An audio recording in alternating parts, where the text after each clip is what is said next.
If you ask me, I would almost be forced to tell people that laser eye surgery marketing doesn't work because of the number of clinics that I speak to every single week approaching me, telling me that story.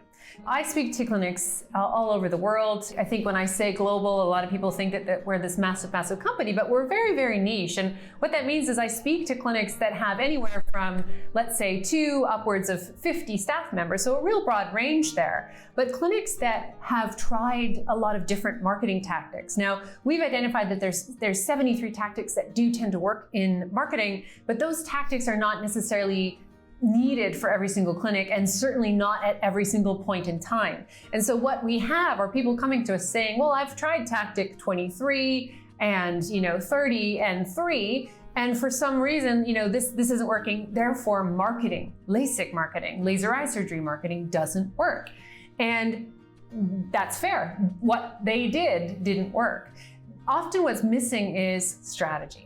So there's tactics and there's strategy in marketing. And if you take any tool, if you're a carpenter and you take a tool, if you don't have the skills, if you don't have the blueprint, you're not going to be able to build a very successful house. And I think it's very, very similar with marketing. I think because people have access to these tools, because they can use Facebook and they can use Google Ads and they can build a website and they can send an email, they think, well, I've done it. I've done the marketing. And the reality is they haven't done it. They've just used a tactic or a tool, but they didn't have the know-how. They didn't have the strategy. So laser eye surgery marketing, when it's done right, and by right, I mean when it follows a customer value journey, when it considers the patient avatar and their emotional needs, and what it is that the precise action, the precise tool that is required to move that person from the before state to the after state, and the 8 steps in between. There are specific tactics at every single one of those 8 steps that will nudge them between the stages. That's what's missing usually. And if you have those tools in place to nudge somebody from aware to engage, to subscribe, to convert, to ascend, to promote. So going through all of the stages, basically popping them out the other end as a referring patient, then you've got what you need to create a system that actually generates patients for you at a reasonable cost per lead month on month. Now, no business, including laser eye surgery businesses, failed as a result of starvation.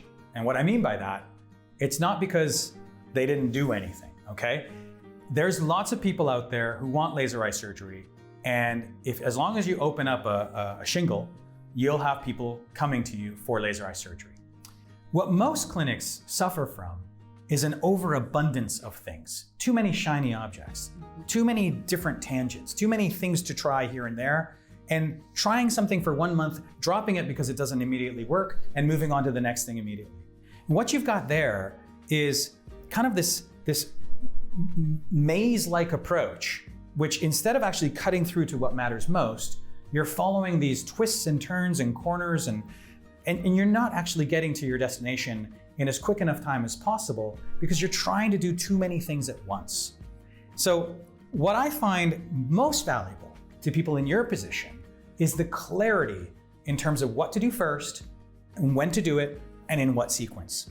And you'll be surprised to find out that typically 20% of the things you do will generate 80% of the results.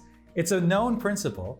And the fortunate thing about our system is that because we work with so many laser eye surgery practices around the world and have done so for now 20 years, we're able to get a really good feel as to what works and doesn't work. My goodness, if we haven't by now, then there's got to be something wrong with us. So we've seen a global application of these options. We've seen a long-term application of all the different things that have come up over the years and all the new shiny objects. We've gone through them all.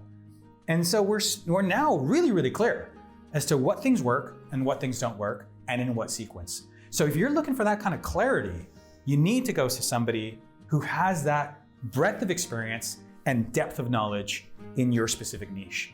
And I think we've got that.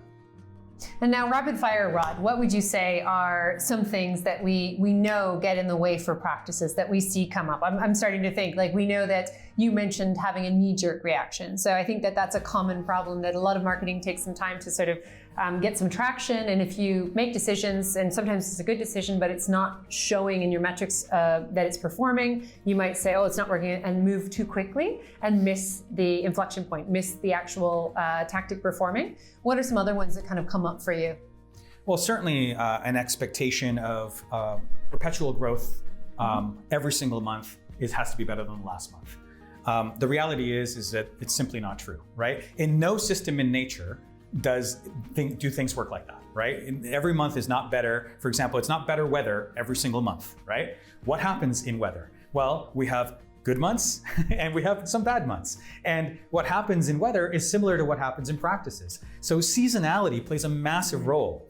And one of the things that we're pretty good at is identifying how well different clinics do over their particular seasons, depending on where they are located in the world. So we know that how well clinics in Australia are going to do in January, because we've got 4 clinics that we're working with in Australia and have done so over Januaries many, many years in time. And we're also able to see trends over time because we're knowing what to look for. We know, for example, how a clinic in Pennsylvania is going to do in September. Why? Because we have had a lot of experience in understanding how different seasonal indices happen in different places around the world. So with that kind of knowledge and that kind of depth of experience, you're able to avail from us the ability to predict your results as opposed to just hope for the best every single month, which I'm sure you don't want to do. You want to have a sense of where you're going to be, when you're going to be there, so that you can make plans. So that's definitely one of the things that I think we bring to the table. Yeah, definitely. And I think another one is team. So knowing how do you manage your marketing team, right? You might have a marketing coordinator in-house, or maybe you don't, and you're trying to sort of pick some supportive team members to run your social media, to run your paid advertising, maybe to do some SEO. Those are really common outsourced kind of vendor options. But you find that you're not getting traction. They're not talking to each other, or you're trying to get them to talk to each other. You're trying to maybe use one of your health techs on your team to kind of coordinate things. Maybe you do have a coordinator, but it's just not working together. There's something missing. You find that you're exhausted. You're sort of caught in the middle of this, and you're trying to manage it because you obviously want to get a good return on investment. So I think knowing which people to outsource, which people to have in-house, and how do you get a partner that can maybe manage that for you or not? How do you make that decision? I think that that's something that we see again and again, that clinics come to us for help with, to sort it out so that they have a system that has a head and some hands and it's really operating seamlessly. So that's another area that tends to go wrong with laser eye surgery marketing. Are there any other areas for you? Yeah, I'll mention another one is, and this one's going to be a little hard to take, so brace yourself.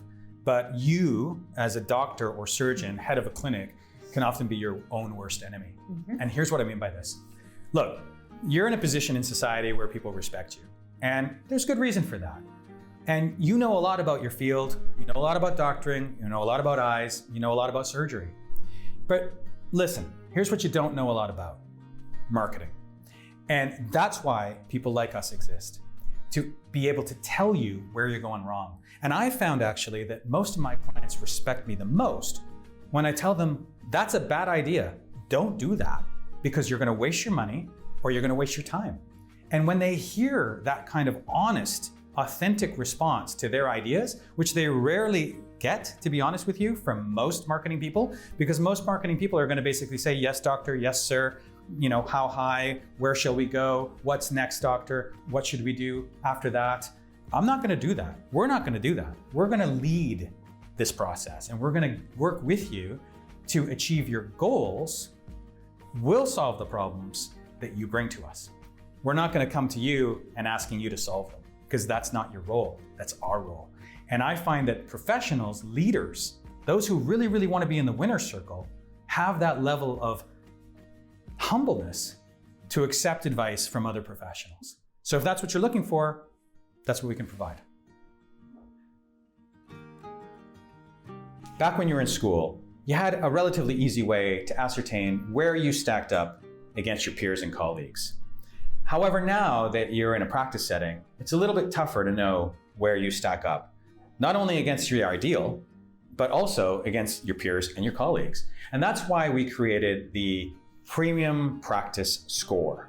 And if you'd like to take that test you'd like to see where you stand up against the best in the world, or perhaps the best for yourself, you're able now to take that and then see where you stack up.